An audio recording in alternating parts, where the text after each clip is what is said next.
National Amateur Radio Week is coming to an end, but not before the closing event called Field Day. During Field Day, ham radio operators across the country construct emergency stations in parks, shopping malls, schools, and backyards to bring attention to the device's capabilities. News 9's Kate Davison stopped by one such site in Weirton today. She's live in the newsroom with this story. Kate.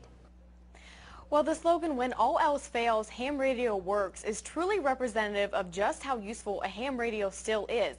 In fact, amateur radios people are often the first to provide rescuers with critical information and communications.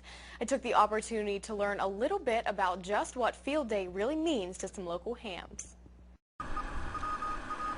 Ham radios, a technology you don't see much of anymore.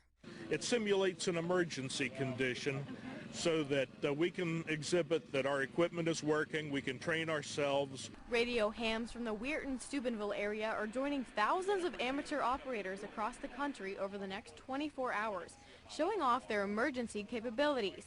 Local event coordinator Les Shields tells me ham radios are just about foolproof. When there is an emergency, like they've had the floods out west and the fires and tornadoes, ham radio operators are always there, the first to respond with emergency communications equipment. They showed me just how a ham radio works with their temporary antennas.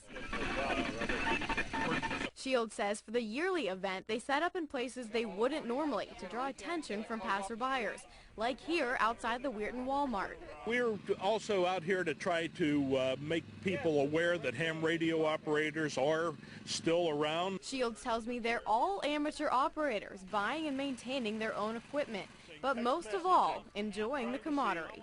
And having fun doing it.